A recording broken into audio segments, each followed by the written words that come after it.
Hello, buddy. Welcome back to Tin Man Score Channel. I'm your host, Jeffrey Tin Man Taylor, and today I'm going to react to my second scary storyteller channel for y'all. And this one is Dark Reality, and the video that I'll be watching is 3 Unsettling True Night Drive Horror Stories. So without further ado, I'm going to turn these lights back off, move the camera up here for you guys, and let's get this reaction on the road and in the bag, shall we? Okie dokie, here we go.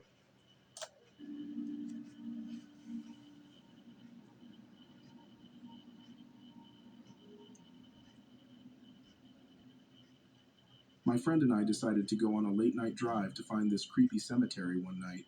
We were bored, and in a small town with nothing else to do. After about 40 minutes of driving, we got to the state park. Now typically, parks are closed after dark, but these roads were still public access, so they weren't off limits to general drivers. Of course, unless a major flood or avalanche of debris or major wreck accident happened up there and they don't want nobody going through there until everything's cleared off. But that would be kind of crazy to go and do in a small town. Explore a creepy cemetery? Ooh, no. Because I definitely don't want to be around there and see maybe a ghost of someone that was buried there. But anyway, let's continue with the story and see what happens next. However, we were the only car on the road at this point, and it was isolated, we thought. The lanes were surrounded by thick trees, and it was pitch black. No streetlights, just darkness. We're on a narrow dirt lane looking for the cemetery, but we drive by it, unknowingly. The area we were driving through was kind of like a square of roads with only one way in and out. We get to the crossroads, where the road we are on goes straight through, or you can continue back through by a left turn only. Next to the ditch across the road from us, we see a dark green sedan pulled into the brush, no lights on, no people around. Not an accident from all we could tell. Whatever, kind of weird. But we slowly turn left and begin the loop back around looking for the small rows of old headstones again. As we get back around to the intersection, about 5 minutes later, the green sedan is still pulled off in the bushes. But now it's not the only vehicle there. There's a big pickup truck idling in the dark across from us, blocking the straight path. Now it had to have come from the other direction since no other cars passed us, or were in front of us or behind us. That was the way we had planned to go, to leave the park since we hadn't found what we were looking for, but we couldn't pass through. This truck was in the middle of the road, taking up all the space on either side. Probably setting up a trap for you all so you wouldn't be able to pass. Maybe try to get you to stop and then the people will get out and charge towards your car to rob you or kidnap you or something, you never know. Try to back up and go another direction just to get away from that person in the truck. At first we were thinking, this guy's pal probably got his car stuck and called for help. Then this truck guy turns on his headlights, actually his high beams, and begins revving his engine, hard. My friend and I exchange looks, wondering who's overcompensating for something, and when we turn back, trying to see through the blinding light, we see a silhouette of a big, bulky man. He's standing in front of the truck, hands on his hips, just standing there. We aren't but a car length and a half away from this guy, and there's nowhere to go but left, which we know just leads us back around to the same place. We sit staring at each other for a few moments, trying to decide what to do. My friend starts pulling the car forward at a snail's pace, trying to keep as much distance between us and this truck as possible, Right. and we make the left turn. He's just standing there, not moving, just looking in our direction. We weren't scared yet, really, but I'm a bit paranoid generally, so I was waiting for him to lunge at the car, throw something at us or something, I don't know. It just felt really off.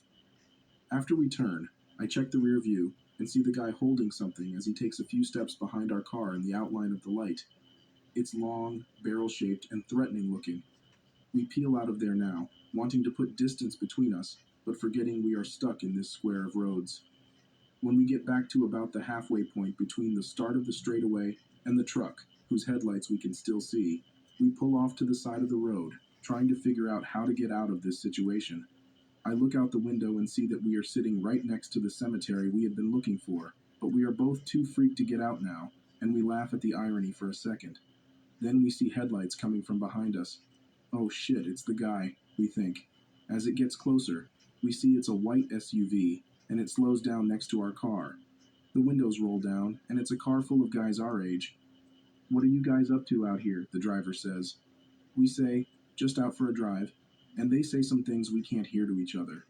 My friend and I don't have a strong menacing aura, So we hoped we could just send some chill vibes and have them leave us off the hook for whatever was going on. Were they in with the truck guy? Because this wasn't truck guy, but this was all just too weird. I would say it's weird too. You automatically find the cemetery you're looking for, but then I wouldn't want to get out of the car either because that truck guy will be on your tail. But I'd be asking these fellas, did you see a guy on a truck back that way somewhere before you guys saw us? And if they say yes, I'll be like, well, he was blocking the road to where we couldn't get out. Is there another way through here? And if they're helpful with that by telling you where to go, then great. If not, and they are with that white truck guy, you'll be screwed. We asked if they'd seen a truck up ahead where they had to have driven in. Yes, I would do that too. They said that they hadn't. When we looked back, we noticed the lights from the oncoming direction were gone. They laugh and pull away slowly, telling us to have a good night, and we pull back onto the road and take off for the exit, only looking out the windows for long enough to notice that only the sedan was still there. Sorry, buddy. Hope your car is all right. We made it back to his parents' place without further incident and told them about the encounter, but we couldn't explain what had happened, really. It still sounds kind of stupid when I write it out, but something was going on. Sure, it still could have just been a guy out fixing a car late at night, but why the aggressive behavior? And who were the people in the SUV, and why did they suddenly appear? Just glad nothing worse happened. I avoid state parks at night, but my friend, he's still a maniac camping in the woods alone, and he's seen some stuff. What a guy, crazy bastard. You got that right. I wouldn't go back in parks like this at night because you automatically start seeing crazy stuff. Thank God they found a way to get out of that area and just forget about that cemetery altogether, because if you're being paranoid and spooked out by a guy that's blocking up the whole road for you to escape on, then I would have avoided going to that place as well and just say, I'm out of here. But anyway, I'm just glad they made it out of there safe and sound. So let's get to story number 2.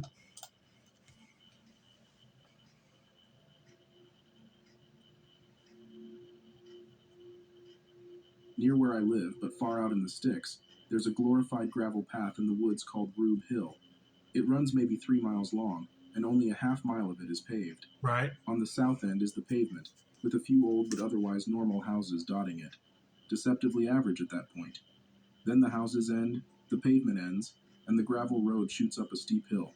It's not taken care of at all. The gravel is piled up in potholes and berms, so unless you're driving a nice off-road vehicle, you'd want to take it easy.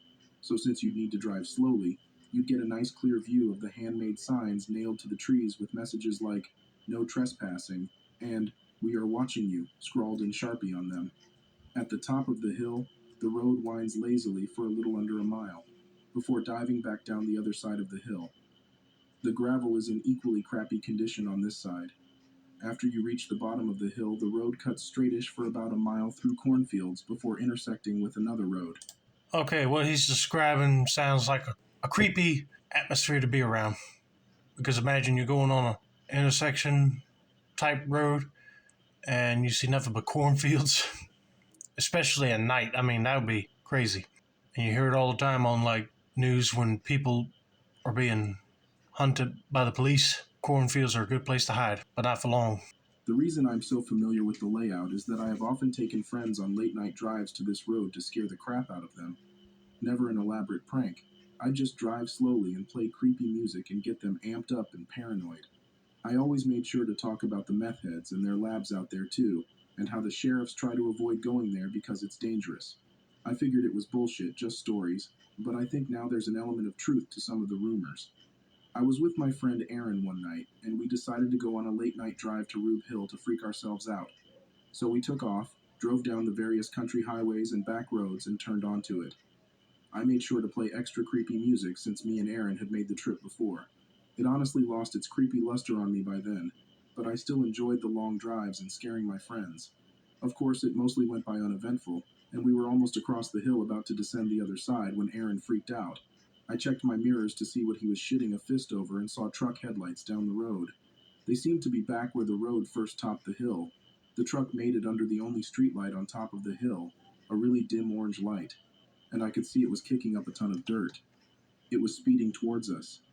I paused the music, and sure enough, with the windows down, I could hear the gravel crunching and flying like a vehicle was speeding. Oh, at that point, I'd be like, all right, I'm turning off this road and getting away from this dude because it seems like he's in a hurry to get somewhere or he might end up ramming your vehicle. Keep in mind that I've driven this road dozens of times, both during the day and at night, and had never encountered another vehicle. So having a truck speeding to seemingly catch up to us at midnight on a road lousy with rumored meth heads was pretty jarring. Usually I didn't relinquish my brakes driving down that hill, but this time I didn't even touch them. So the next day I'm hanging out with another friend, Chris. Chris and I are just lounging around playing video games, talking about quantum physics, Chris's favorite thing, and Chipotle, my favorite thing. I, of course, told him all about Aaron and I getting chased the previous night, and I kinda hammed it up, made it come across as a little more harrowing than it really was. I don't think it was heroin of an escape. I'll be saying we literally had to drive away for our lives, depended on it. Basically, because you never know what that guy would have done if he came that close to your car. But now Chris wanted to go to the road, so we waited until late that night, about 2 in the morning probably, and went to Rube Hill. This time I wasn't playing any music. I wanted to be alert. It was all going quite normally, just like usual, when I slammed on my brakes.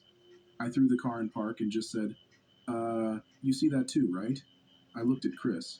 He was just as confused as me, and he just nodded. My headlights were clearly illuminating a thick metal cable stretched across the road.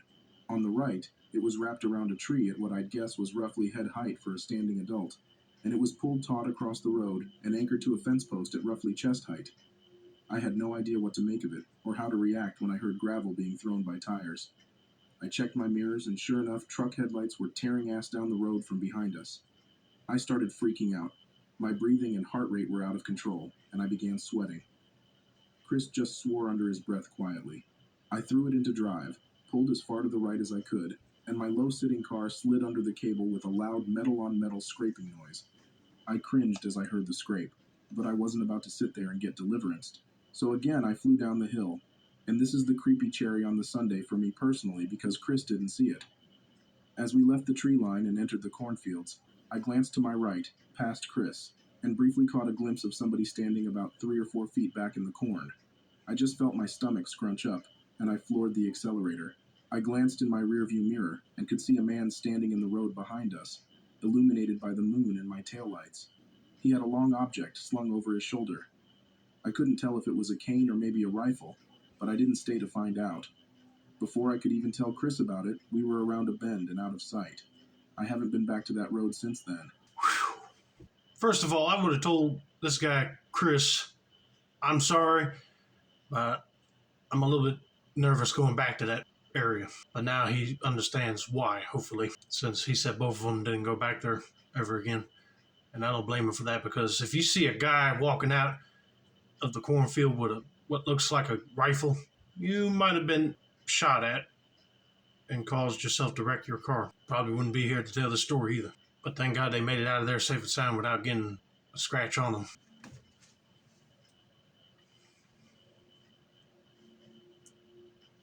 I live in a very rural, mountainous area of California, and at this time was working as a cook in a restaurant.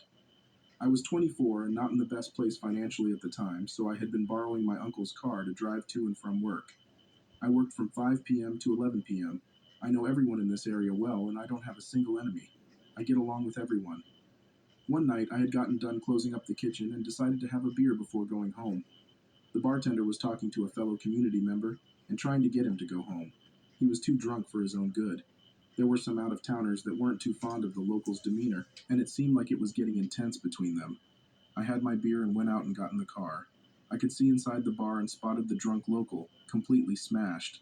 I felt bad for not offering a ride home, but was tired from work and told myself he'll be okay. Yeah, just get in your car and go home and don't get involved in anybody else's problems because you never know, he might snap and attack you or say something you might not like.